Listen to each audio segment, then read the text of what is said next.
प्रेम से बोलिए विष्णु भगवान की जय, लक्ष्मी माता की जय, एकादशी माता की जय। भक्तों, आज आप सभी श्रवण करेंगे भादो महीने की 11 माता की व्रत कथा। भक्तों, हर महीने शुक्ल पक्ष और कृष्णा पक्ष की एकादशी तिथि को 11 कहा जाता है। इस तिथि की देवी को ही 11 माता कहते हैं। 11 माता का सीधा संबंध भगवान विष्णु से है, क्योंकि एकादशी व्रत भगवान विष्णु जी को समर्पित है। इस दिन जो भक्त व्रत रखकर श्रद्धा और भक्ति के साथ एकादशी माता की इन कथाओं को सुनता है, उस भक्त को सभी पापों से मुक्ति मिल जाती है। 11 माता की कृपा से घर परिवार में सुख समृद्धि और शांति आती है। इनकी पूजा करने से भक्ति और वैराग्य की प्राप्ति होती है। 11 माता के व्रत से पितृदोष का नाश होता है और पितरों को तृप्ति होती है। जो भक्त श्रद्धा पूर्वक 11 माता का व्रत करते हैं, उन्हें विष्णु धाम की प्राप्ति होती है। तो आइए आज की इस दिव्य पावन अवसर पर हम श्रवण करते हैं 11 माता की व्रत कथा। प्रेम से बोलिए एकादशी माता की जय। एक बुढ़िया माँ एक बार 11 माता का व्रत रखी। बड़ी ही भाव भक्ति से पूजा अर्चना की। उन्हें वृद्ध अवस्था में क्या बाधा थी, वो तो अपने पुत्र पौत्रों की सुख सुविधा के लिए व्रत रखने लगी। वे दिन भर तो जरा कठोर मन करके अपनी प्यास को रख रही। दिन में पूजा पाठ किया, कथा सुनी और पंडित जी को मिट्टी के पात्र में भरकर पानी और ऋतुफल दान दिया। दोनों भर भर कर बूरा वितरण किया। उन्हें गर्मी के कारण बहुत बेचैनी हो रही थी। इस कारण से बड़ी देर तक पानी में पड़ी रही और पानी की कुल्ला करती रही, मुंह धोती रही। तब कहीं थोड़ा बहुत धैर्य बंध पाया। धूप तो तेज पड़ रही थी, इस कारण बार बार मुंह सूख रहा था। बूढ़ी माँ बहुत बेचैन हो रही थी। एक बुढ़ापा और दूसरे ये भयंकर गर्मी। वृद्ध अवस्था की स्थिति तो कुछ दूसरे ही प्रकार की होती है। ऐसे तैसे रो धो के दिन कट पाया। अब पहाड़ सी रात सामने थी, उसका काटना बड़ा ही कठिन दिखाई दे रहा था। खटिया पर पड़े शांति नहीं मिल रही थी। वे बार बार करवट बदल रही थी। अनेक बार वो बाहर जाती और भीतर आती। उन्हें घर के अंदर शांति नहीं थी। वे पड़ी पड़ी एकादशी माता का स्मरण करती रही। वे कहती रही कि हे माता जी, आप मेरी लाज रखेगा, आप ही मुझे शक्ति दे दीजिएगा जिससे मैं भली भांति आपका व्रत कर सकूं और ये पहाड़ सी रात शांति पूर्वक व्यतीत हो सके। प्यास के कारण बूढ़ी माँ की बेचैनी तो बढ़ ही रही थी। उन्होंने धैर्य रखने का बहुत प्रयास किया, किंतु सहनशीलता की सीमा टूट गई और वे घबराकर एकदम चिल्ला पड़ी। बोली, बचाओ बचाओ बचाओ। अम्मा का चिल्लाना सुनकर परिवार भर के नर नारी, बच्चे और पड़ोसी एकत्रित होकर बूढ़ी अम्मा की खटिया के समीप पहुंच गए। सबने पूछा, अम्मा जी, आपको क्या हो गया? आप क्यों चिल्ला पड़ी है? आप इस वृद्धावस्था में ये कठिन व्रत क्यों कर रही हैं? अम्मा जी ने कहा, शक्ति से ही भक्ति होती है। थोड़ी ही देर में वे फिर से बोली कि अरे, हमारे प्राण तो ही निकल जा रहे हैं। मेरी छाती पर ठंडे पानी का घड़ा रख दीजिए। नातियों ने दादी की छाती पर ठंडे पानी का पात्र रख दिया। तब कहीं उन्हें थोड़ा बहुत आराम मिला और थोड़ी देर के लिए उन्होंने अपनी आंखें बंद कर ली। एकादशी माता ने सोचा कि ये बूढ़ी अम्मा है तो बहुत कठोर, जरा जाकर उसकी परीक्षा लेनी चाहिए।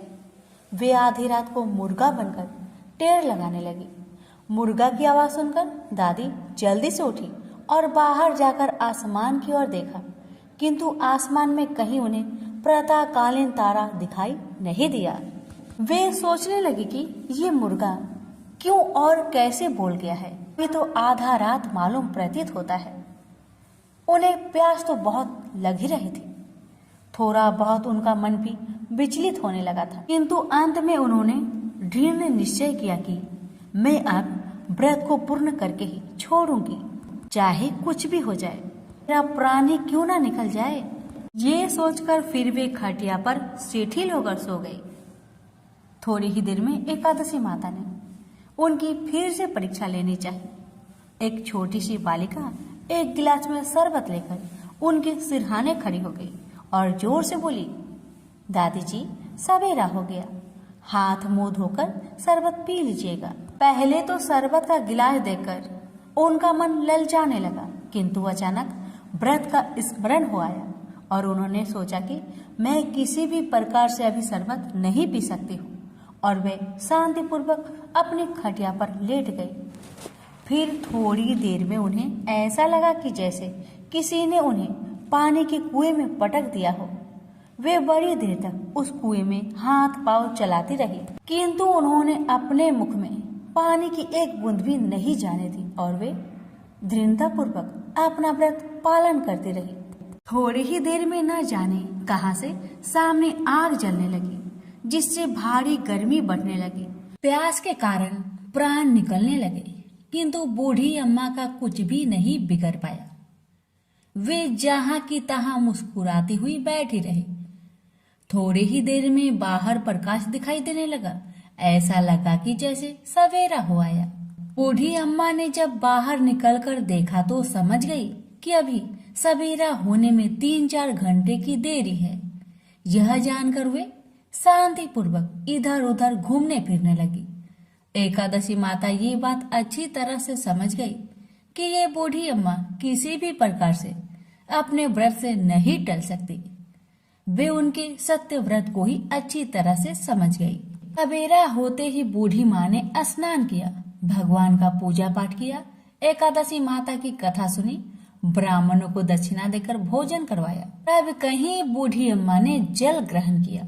कन्याओं को भोजन कराने के बाद अम्मा ने भोजन किया। उस श्रेष्ठ व्रत के प्रताप से बूढ़ी अम्मा की आयु में वृद्धि हो गई। उनका घर परिवार हरा भरा हो गया। घर में अब उनके कोई भी अभाव नहीं रहा। वे हर तरह के सुख साधनों से संपन्न हो गई। नाती नातिनों से उनका घर भर गया और वे उसी दिन से 12 महीने की एकादशी का व्रत करने लगी। एकादशी माता के व्रत के प्रताप से इस संसार में हर प्रकार के सुख भोग कर अंत में बैकुंठ धाम को चली गई। से बोलिए एकादशी माता की जय। प्रेम से बोलिए लक्ष्मी नारायण की जय। जय श्री कृष्ण, राधे राधे। प्यारे भक्तगणों, आज की वीडियो में आप सभी श्रवण करेंगे बड़ी ही दुर्लभ 11 माता की व्रत कथा। इनकी कथाओं को जो भी भक्त 11 के दिन श्रद्धा पूर्वक श्रवण करता है, उसकी सभी मनोकामना 11 माता अवश्य पूर्ण करती है। तो आइए बड़े ही श्रद्धा से प्रसन्नचित मन से कथा को पूरा अवश्य सुनिएगा। हे 11 माता, मैं आपकी भक्तों को आपकी कथा सुनाने जा रही हूँ। अगर हमसे अनजाने में कुछ गलती हो उसे क्षमा करना और अपनी सभी भक्तों की मनोकामना को पूर्ण करना। कथा इस प्रकार है। एक बार एक राज्य में एक राजा रहते थे। राजा बहुत ही बुद्धिमान और बलशाली थे। राजा सदैव अपनी प्रजा का बहुत अच्छे से ध्यान रखते थे। प्रजा भी अपने राजा को बहुत पसंद करते थे। राजा की 2 बेटियां थी। राजा अपनी दोनों बेटियों से बहुत प्रेम करता था। राजा की छोटी बेटी देखने में बहुत सुंदर और आकर्षक थी और राजा की बड़ी बेटी छोटी बेटी के मुकाबले थोड़ा कम सुंदर थी। राजा की छोटी बेटी 11 माता का पूजन किया करती थी और सभी लोग राजा की छोटी बेटी से बहुत प्रेम करते थे और बहुत प्रशंसा करते थे। राजा भी अपनी छोटी बेटी को बड़ी बेटी से अधिक प्रेम करते थे, जिस कारण राजा की बड़ी बेटी अपनी छोटी बहन से बहुत नफरत करने लगी। राजा की दोनों बेटियां जब बड़ी हो गई, तब एक पड़ोस राज्य में रहने वाला राजकुमार राजा की बड़ी बेटी के लिए रिश्ता लेकर आया। लेकिन जैसे ही उस राजकुमार की नजर राजा की छोटी बेटी पर पड़ी, तो वह राजकुमार राजा की छोटी बेटी पर आकर्षक हो गया और उससे पहले नजर में ही प्रेम कर बैठा। उस राजकुमार ने राजा की बड़ी बेटी के साथ विवाह करने से मना कर दिया और उसने राजा से कहा कि मैं आपकी छोटी बेटी से विवाह करना चाहता हूँ। जिसके बाद राजा की बड़ी बेटी यह देखकर अपनी छोटी बहन से बहुत क्रोधित हो गई और राजा की बड़ी बेटी ने अपनी छोटी बहन को अपना सबसे बड़ा दुश्मन मान लिया। राजा की बड़ी बेटी ने अपनी छोटी बहन से बदला लेने का निर्णय लिया, जिसके लिए उसने अपनी छोटी बहन को जान से मारने का प्लान बनाया। राजा की बड़ी बेटी ने अपनी छोटी बहन को मारने के लिए सबसे पहले एक लड्डू में जहर मिलाकर अपनी छोटी बहन को दे दिया और उसको लड्डू खाने के लिए कहा। लेकिन लड्डू खाने के बाद भी छोटी बहन को कुछ नहीं हुआ। बड़ी बहन यह देखकर बहुत आश्चर्य में पड़ गई, लेकिन बड़ी बहन ने हार नहीं मानी और उसने जब रात में छोटी बहन अपने कमरे में सो रही थी, तब एक मटके में सांप रखकर उसे कमरे में छोड़ दिया ताकि छोटी बहन को डस ले और उसका काम तमाम हो जाए। लेकिन सांप भी छोटी बहन का कुछ नहीं कर पाया। जिसके बाद बड़ी बहन ने अपनी छोटी बहन से कहा कि चलो हम लोग कुएं से पानी भरकर लाते हैं। जिसके लिए वह छोटी बहन को पानी भरने के बहाने कुएं के पास ले गई और उसने अपनी छोटी बहन को कुएं में धक्का दे दिया। लेकिन 11 माता की कृपा से छोटी बहन को तब भी कुछ नहीं हुआ, क्योंकि हर बार 11 माता उसकी रक्षा कर रही थी। और उधर बड़ी बहन अपने सारे प्रयासों के बाद असफल हो रही थी, जिससे वह बहुत क्रोधित हो जा रही थी। फिर उसने अपनी छोटी बहन के पास जाकर उससे खुद पूछा कि मेरी छोटी बहन, तुमको पता है भगवान ने सबकी मृत्यु एक निश्चित समय पर लिखी हुई है और कैसे तुम्हारी मृत्यु होगी, क्या यह तुम जानती हो? तब छोटी बहन ने अपनी बड़ी बहन को बताया कि हाँ, मैं जानती हूँ मेरी मृत्यु कैसे होगी। छोटी बहन से यह सुनकर बड़ी बहन मन ही मन बहुत प्रसन्न होने लगी और उसने अपनी छोटी बहन से कहा कि तो मुझे अपनी मृत्यु की राज बताओ। छोटी बहन ने अपनी बड़ी बहन से कहा कि मेरी मृत्यु तो एक तोते में है, जो तोते के गले में एक हार है, उसी में मेरा प्राण छुपा हुआ है। जब तक कोई भी व्यक्ति तोते को मारकर वह हार अपने गले में पहनेगा तो मैं मूर्छित हो जाऊंगी, और जैसे ही उस हार को अपने गले से उतारेगा तो मैं वापस जीवित हो जाऊंगी।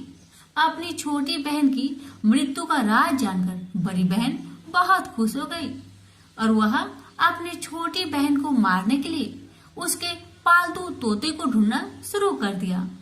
और छोटी बहन को इस बात का आभास तक न हुआ कि कोई उसकी जान लेना चाहता है, जिसके लिए वह अपने पिताजी के पास गई और उसने अपने पिताजी से कहा कि पिताजी, मेरी मृत्यु के बाद आप मुझे जलाइएगा मत, बल्कि आप मुझे अपनी पुरानी हवेली में एक पलंग में लेटाकर छोड़ दीजिएगा।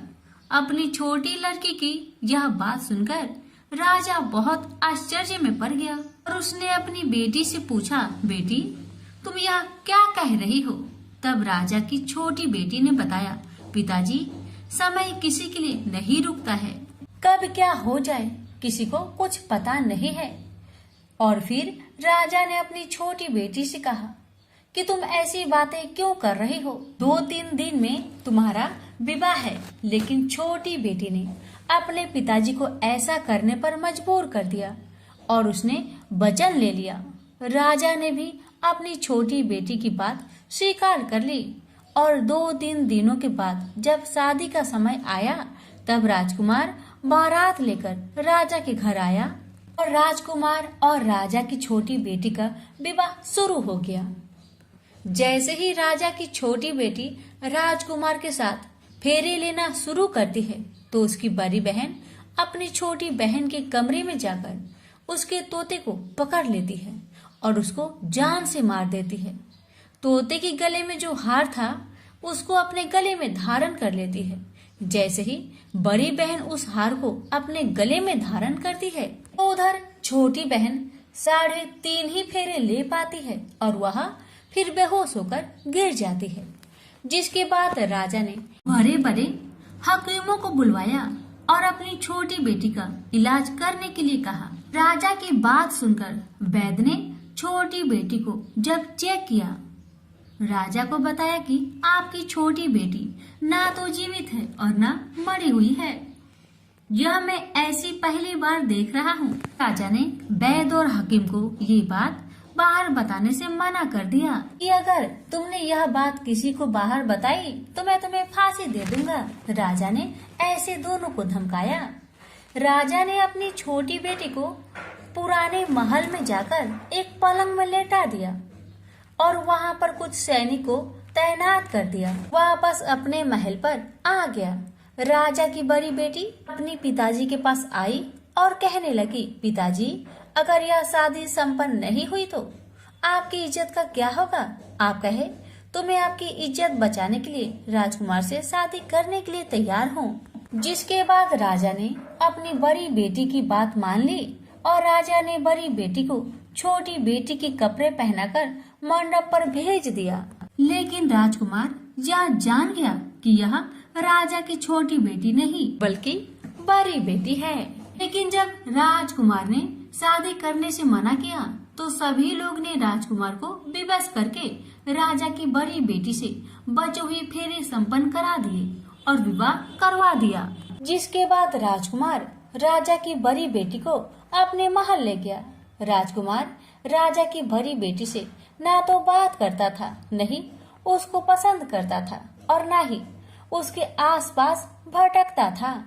और राजकुमार ने यह फैसला लिया था कि वह अपनी प्रेमिका को ढूंढ कर रहेगा और यह जानकर रहेगा कि उसके साथ क्या हुआ है। एक दिन राजकुमार अपने घोड़े पर सवार होकर राजा के पुराने महल के पास पहुंच गया, जहां पर उसने कुछ सैनिकों को देखा।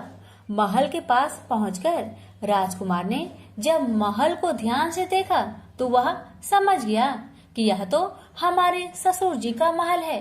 तब राजकुमार ने सैनिकों से पूछा, तुम लोग यहाँ क्या कर रहे हो और इस महल के अंदर उस पलंग में कौन लेटा हुआ है?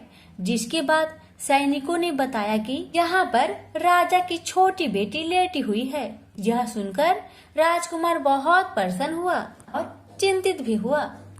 तुरंत अपनी प्रेमिका के पास पहुँच गया और उसकी सेवा करने लगा।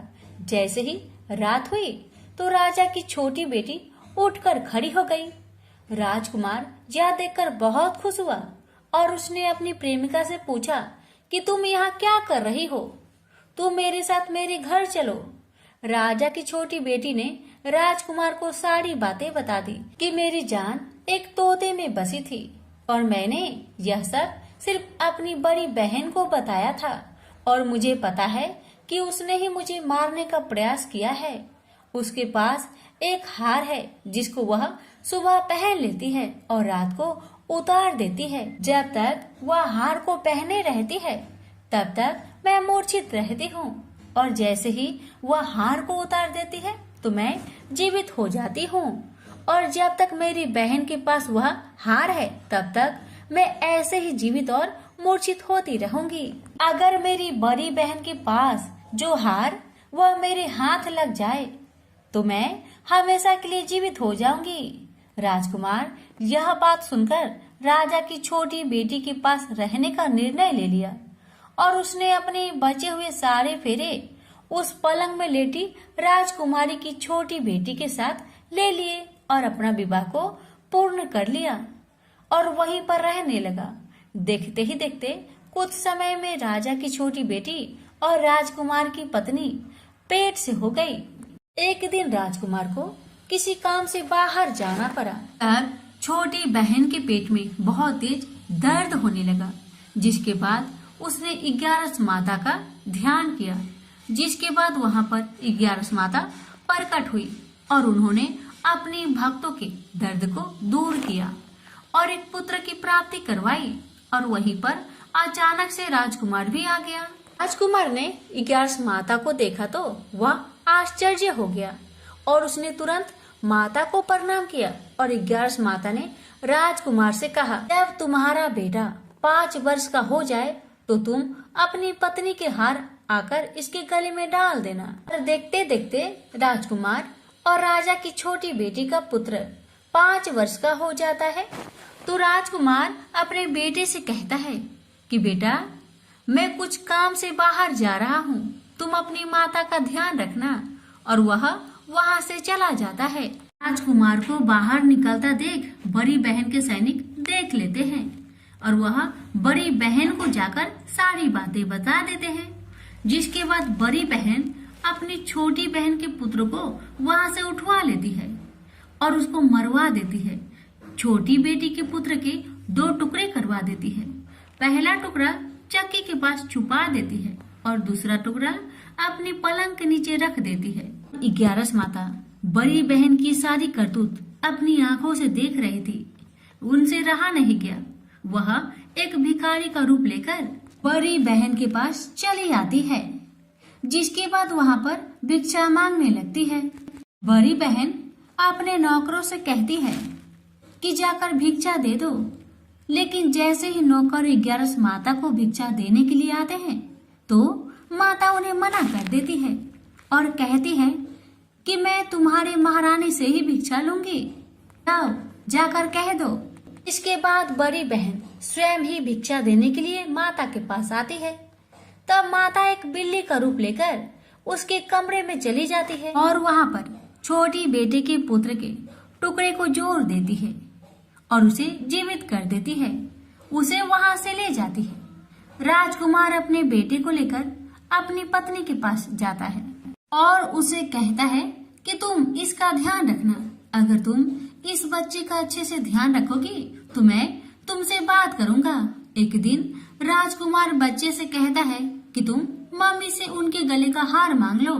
जिसके बाद राजकुमार का लड़का अपनी मम्मी के पास जाता है और कहता है कि मम्मी, मुझे तुम्हारा हार चाहिए जो तुमने गले में पहन रखा है।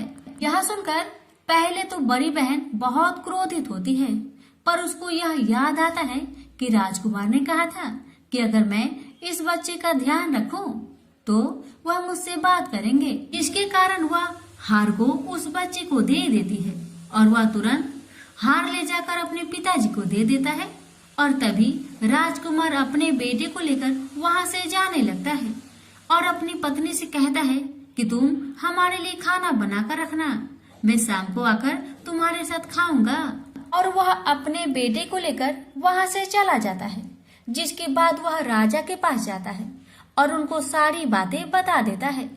राजा अपनी बड़ी बेटी की यह करतूत सुनकर बहुत क्रोधित होते हैं और अपनी परवरिश पर ही दोष देने लगते हैं और राजकुमार को अपनी छोटी बेटी के साथ रहने के लिए आदेश देते हैं।